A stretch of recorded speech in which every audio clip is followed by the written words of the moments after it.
Notre société est en constante métamorphose. Il est important de comprendre les événements qui se produisent autour de nous. Des histoires incroyables, sensibles, choquantes, inimaginables. Racontons les comportements des uns et des autres pour éveiller et exhorter à la vigilance. Le rendez-vous, c'est sur la chaîne de Rossi BGO. Continuez par nous envoyer vos histoires afin que nous puissions éclairer notre société sur les faits, des incidents et des événements à couper le souffle. Ne manquez surtout pas de nous donner vos avis sur les histoires que nous vous racontons, de liker, de commenter et surtout de vous abonner à notre chaîne Rossi BGO. Regardez, écoutez avec attention et tirez une bonne leçon. Bon visionnage.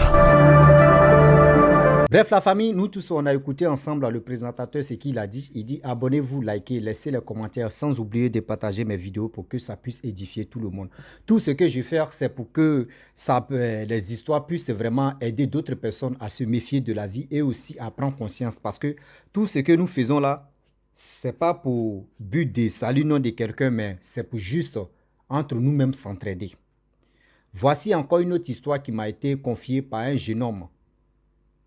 Quand il était à l'école, je vous dis toujours qu'avant de sortir de la maison, prier. Avant de dormir, prier. La prière sauve.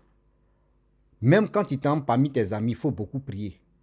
À l'école même là, la vie de vos enfants sont exposées. Parce que vous ne savez pas, vos enfants, qui sont les voisins, qui sont les voisines. Je le dis, vos enfants là, vous ne savez pas qui sont les voisins, qui sont les voisines. Mais vous êtes là. Quand vous ne dites pas à vos enfants de dire, quand vous voulez partir à l'école, priez, faites ceci, faites cela. Vous ne faites pas ça. Voici un jeune homme qui a traversé un moment vraiment un peu typique, un peu vraiment bizarre dans sa salle. Voici une histoire à l'école là-bas. Il y avait une jeune fille qui s'asseyait toute seule. Elle s'asseyait toute seule. Lui, il est arrivé au bon milieu de l'année. Lui, il est rentré au bon milieu de l'année parce que, franchement, il y avait un manque de moyens. Les parents n'ont pas vite payé parce qu'ils n'ont pas vite payé l'école, les coûts. Donc, lui, il est allé un peu en retard. Lorsque lui, il arrive dans la salle, il voit qu'il y a une jeune fille qui est assise à la rentrée de la salle. Il y avait un banc là-bas. Elle s'est assise. Donc, il n'y avait pas quelqu'un autour d'elle. Donc, lui, il a senti ça bizarre un peu. Donc, lui, il allait en face. Il y avait un banc qui était libre. Donc, lui, il allait s'asseoir là-bas. Et du coup, le prof faisait les cours, parce que là, il était en classe de 5e. Les profs faisaient les cours, etc., etc. À chaque fois, c'était comme ça. Bon, lui, n'a pas posé des questions à ses nouveaux amis pour dire, ok, mais qu'est-ce qui se passe? Et puis, la fille, elle est assise seule. La causerie a tamé, les gars parlaient de n'importe quoi, ceci, cela. Un jour, lui, il décide d'aller payer quelque chose à manger. Le procès n'était pas là. Lorsqu'il achète la chose, c'était galette même. À son retour, il voit que tout le monde est en train de fuir dans la salle. Lui, il rentre dans la salle, il voit que tout le monde est en train de fuir. Il dit, mais il y a quoi? Il regarde, il y a celle qui s'asseyait seule là. Son visage a changé. Son visage a changé, elle est en train de vraiment faire des dégâts. Une jeune fille de 15 ans, une jeune fille de 15 à 16 ans, elle est en train de jeter les tables. Vous-même, vous connaissez ceux qui ont fréquenté, même quand même si tu n'as pas fréquenté, tu connais les tables. On n'a pas dit des tables en fer, des petits trucs. Non, nous, dans nos tables en Afrique, là, c'est lourd comme ça, ça pèse même souvent. On peut dire non, ça pèse 50 kilos. Lourd comme ça, bien lourd là même. Ah oui. On dit la jeune fille de 15 à 16 ans, elle est en train de projeter ça comme ça. Tout le monde est en train de fuir. On dit, mais qu'est-ce qui se passe? Lui, il vient, il regarde. La fille, elle a regardé comme ça. Méchamment. Il dit, mais... Lui-même, il dit, nourriture qu'il mangeait là même, la nourriture est devenue autre chose dans sa bouche. Quoi? La fille est en train de faire des dégâts. Et du coup, ils ont dit, non, qu'il y a son grand frère qui est en classe de terminale, ils n'ont qu'à l'appeler. Ils sont allés dire à son grand frère. La petite soeur est en train de vraiment faire des dégâts. Grand frère est arrivé. Lorsqu'il arrive à côté de sa petite soeur, il parle un peu, surtout il parle dans l'oreille de sa petite soeur, je ne sais pas, il a dit quoi. Et la petite soeur s'est ressaisie immédiatement. Et vraiment, ses esprits sont revenus. Et les gens, maintenant, lui, il a commencé à poser la question. Il dit, mais qu'est-ce qui se passe? On dit, ah, toi, c'est aujourd'hui, bon, ça fait pas longtemps que toi, tu es arrivé à cause de ça. Sinon, c'est là, vraiment, nous tous, on ça. Bon, chacun de nous a essayé de s'asseoir avec elle. Mais elle s'est dit, Elle giflait les gens bêtement comme ça. Jusqu'à un moment même là, il y avait un prof d'anglais même là. Elle a giflé un prof d'anglais. On ne sait même pas, c'est là. On ne sait pas si c'est génie si elle. On ne sait pas qu'est-ce qui ne va pas si elle. Elle fait des dégâts, même nous-mêmes, ça nous dépasse. Il dit, depuis ce jour-là, lui-même, il est assis comme ça, il dit, Seigneur, Seigneur, c'est quoi ça encore? Lui-même, il s'asseyait derrière la fille, hein, mais il a changé de place en même temps. Il a changé de place en même temps. La fille, là, à l'école, vraiment, les gens essayaient de au moins se marcher avec elle. Les filles, là, il ne faudrait pas qu'elles soient isolées, mais quand même, tout le monde était prudent et prudente parce que là, on ne sait jamais à quel moment sa machine de guet peut être en place. Ah oui. Et le même jour, le jeune homme, il s'en va aller à la maison, il dit à sa maman, tout ce qui s'est passé, il explique ça à sa maman. Sa maman dit, ah, c'est ça, on vous dit, vous les jeunes, vous les enfants, quand on vous dit non que oui, avant de partir à l'église, avant de partir à quelque part, priez beaucoup avant d'aller. Mais vous ne comprenez pas. Vous pensez que quand on vous dit non que prier, c'est autre chose. Non, c'est pour vous-même vos biens. Surtout, à l'école, il y a tellement d'esprit. À l'école, ton voisin, même si il est là, tu ne sais même pas il a quel genre d'esprit. Ton voisin de devant, tu ne sais même pas il a quel genre d'esprit. Arrière, tu ne sais même pas il a quel genre d'esprit. Tu ne sais même pas prof même, il a quel genre d'esprit. C'est-à-dire aujourd'hui, même si ce n'est pas prof, même si c'est maître, tous ceux-là, vous ne savent pas. C'est-à-dire chacun est venu, chacun est venu apprendre des cours pour devenir quelqu'un. Mais tu ne sais pas qui peut venir prendre ton étoile. Aujourd'hui, il y a des gens maléfiques qui sont à l'école, dans les salles, pour faire du mal, pour retarder d'autres personnes qui ont les étoiles qui brillent beaucoup. Vous ne savez pas aujourd'hui. Il y a tellement de choses qui se passent sur cette toile. La famille, quand on vous explique comme ça, ce n'est pas pour dire non qu'on va vous faire peur, mais c'est pour vraiment dire à vos enfants de beaucoup prier. De beaucoup prier, de beaucoup prier. Parce que aujourd'hui, si ton enfant n'a pas la force de prier, même au matin, tu dois essayer de dire mon fils, viens ou ma fille, viens, on va prier. Même si toi, tu n'as pas la force aussi, tu es fatigué, tu peux au moins conduire ta fille ou ton enfant à prier avant de quitter à la maison pour aller à l'école ou pour aller où il veut. Ce n'est pas l'école seulement. Parce qu'aujourd'hui, nous sommes à la jungle. La terre, là, c'est la jungle. Ce n'est pas uniquement pour dire non, qu'il faut vivre dans la brousse, pour dire non, que c'est là-bas qui est la jungle. Non, la vie réelle même, c'est la jungle. C'est la prière qui sauve. Je vous dis, c'est la prière qui sauve. Sans la prière, il dit, on va tourner en rond et on est là. Il y a d'autres aujourd'hui qui passent le temps à voler la grâce des gens. Oui, qui passent le temps à voler la grâce des gens. Et c'est là aussi, il m'a dit non, qu'il y a un truc que j'ai oublié. Oui, il m'a dit non, que oui, tout le monde a su, parce que le grand frère a dit non, que s'il y a un truc comme cela, que ça arrive à sa petite soeur, c'est lui qui est à l'école, c'est lui qui peut la calmer en parlant dans ses oreilles, ou quand il la touche, ils font ceci. Bon, on ne sait pas si vraiment le grand frère même lui-même il est initié. Parce que ça là, il faut être initié, il faut être dans le truc de confrérie pour dire non que oui, c'est moi, il peut calmer, au moins c'est que ma petite soeur. Bon, lui, dans la classe de terminale, lui, très bientôt, il va aller à l'université. Petite soeur, elle en classe de 5e. Imaginez-vous, 5e, 4e, 3e, et ainsi de suite. Mais si le grand frère n'est plus dans l'établissement, là, on fait comment? Si ça commence là, c'est qui ils vont appeler, qui va calmer ça là? Regardez aujourd'hui. Regardez aujourd'hui. Moi, il a dit à ce jeune homme que mon frère, la prochaine fois, là, l'année prochaine, là, c'est mieux de quitter dans l'établissement ça là. Ah oui, de quitter dans l'établissement ça là. Ou soit, si tu es dedans, il ne faut même pas, tu vas être dans la même salle que celle-là. Parce que là, tu ne sais pas ce qui se passe. Tu ne sais pas celle-là. Elle peut faire des bêtises. Elle peut même dire quelqu'un. Elle peut même faire du mal aux gens. C'est mieux que les parents d'élèves se plaignent beaucoup pour dire, l'éducateur n'a qu'à seulement... Celle-là, si elle ne quitte pas dans votre établissement où vous fréquentez là, c'est à cause de celle-là. Au moins, il y a des parents d'élèves qui ne vont plus envoyer leurs enfants là-bas. Ah oui, parce que chaque enfant va aller dire à son père ou à ses parents pour dire, voici dans notre école ou dans notre salle, voici cette fille-là, elle fait ceci, elle fait ceci, elle fait cela. Les jeunes aussi ne peuvent pas être livrés à ce genre de choses. On ne sait pas ce qu'elle pratique que la fille est en train de faire. Donc, les parents, je vous dis toujours et je le répète, ton enfant, tu es là, ton enfant n'a qu'à être un peu ton ami. Je n'ai pas dit qu'il faut prendre ton enfant comme ton ami de fidèle et puis ton enfant va te manquer de respect. Non. Ton enfant, tu peux le prendre un peu comme ton ami.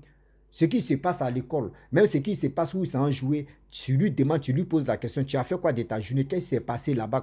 L'enfant va t'expliquer, quand l'enfant a l'habitude de t'expliquer des choses qu'il a fait dans la vie ou soit dans la journée, des choses, des cas comme ça, quand ça arrive, l'enfant ne peut pas garder le secret. Ah oui. L'enfant ne peut pas garder le secret parce que l'enfant va venir avouer, dire à ses parents que voyez ce qui s'est passé, voyez ce qui s'est passé. C'est pour cela qu'il vous dit toujours que dans la vie, c'est la prière. Je le répète, c'est la prière qui sauve, qui nous sauve. C'est la prière, on doit donner nos vies au Saint-Esprit. On doit confier nos vies au Saint-Esprit pour que toutes ces choses qui se passent, toutes ces choses qui se préparent, on puisse vraiment être évité de ça parce que d'autres personnes vont être victimes de ça. Ah oui. Un jour, j'ai expliqué une histoire qui m'a été confiée où il y a une fille qui dit non que oui, dans son établissement, où elle a connu un jeune homme était son gars, etc., etc. Le jeune l'a initié. Et c'est dans ça, ils ont commencé à voler les étoiles. C'est-à-dire les étoiles, la grâce des jeunes gens qui viennent fréquenter dans l'établissement, qui n'avaient pas la foi de Jésus-Christ, qui n'avaient pas vraiment confiance à Jésus-Christ, qui ne priaient pas. Et ceux qui étaient comme cela, jamais, ils sont là comme ça, comme de l'eau à boire. Ils ont volé leur intelligence. Ils ont volé. Aujourd'hui, demain, tu peux envoyer ton enfant à l'école. Ton enfant intelligent, tu es content. Ton enfant a des bonnes moyennes. Jusqu'à toi, mais tu dis non, mon enfant cette année, il travaille, non, il est fort, il est... Et puis tout d'un coup, l'enfant est dans le problème. L'enfant était au moins 10, parmi les 10, l'enfant devient 20e. Souvent même, c'est lui-même. c'est lui-même qui dit, quand on dit dernier de la classe, c'est ton enfant. Toi-même, tu te poses la question, mais l'enfant là, il a quoi? C'est dépression ou c'est quoi? Non, c'est pas de sa faute. Parce que là, à l'école, même si c'est pas dans la salle, là, à l'école où ils sont là-bas, là, où ils fréquentent là, il y a des gens, il y a des vampires même qui sont beaucoup là-bas. Il n'y a pas une école qui a été échappée des vampires. Non, jamais. Les jeunes gens d'aujourd'hui, là, la sorcellerie même a pris le dessus maintenant qu'ils sont là. Eux-mêmes, ils sont là. C'est devenu amusement.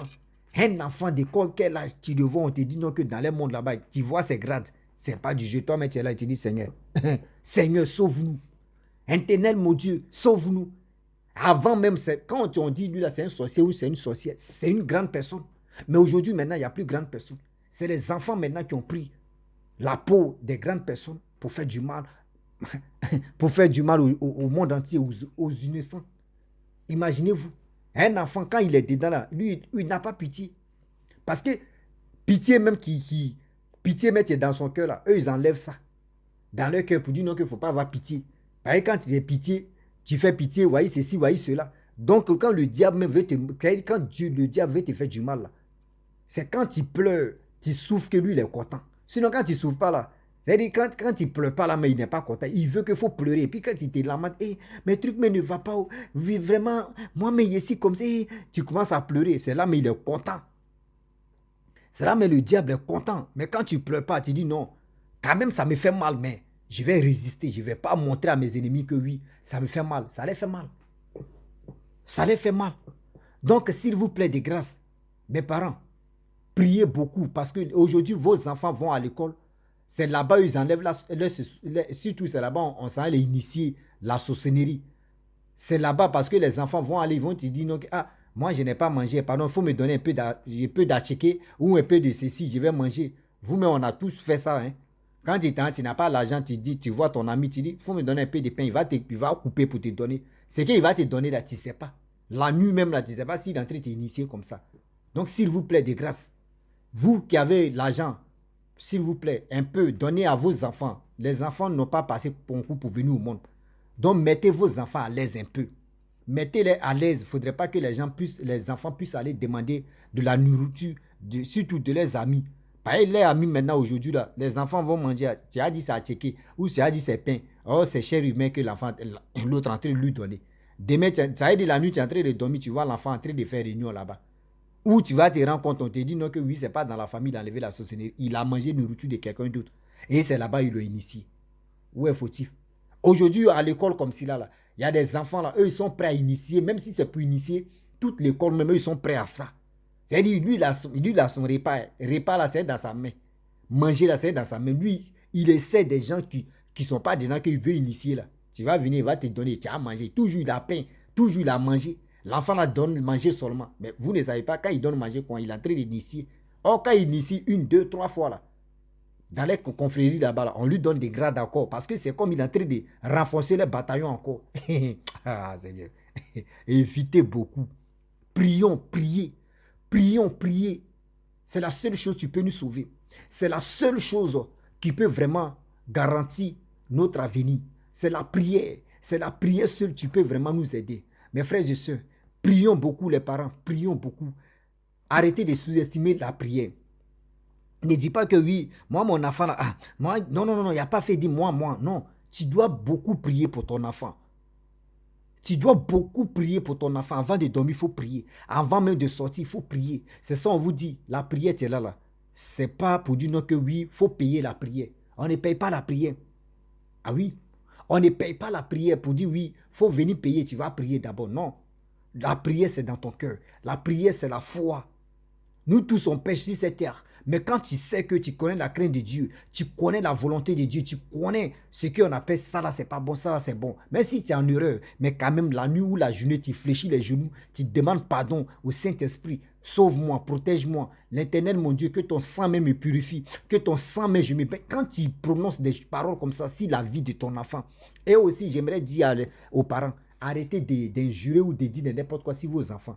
Devant vos amis, devant vos parents, ou soit si toi-même tu es seul, ne dis pas que toi-même tu réfléchis comme mouton, toi-même tu es bête, hein? Oh, tu es sauvage, oh. Oui, tu es comme animal, on ne fait pas ça, parce que quand tu fais comme cela, là, toi le parent, ou la mère ou le père, tu fais ça comme cela, tu es en train de livrer, c'est-à-dire tu es en train de livrer ton enfant à ceux qui veulent lui faire du mal.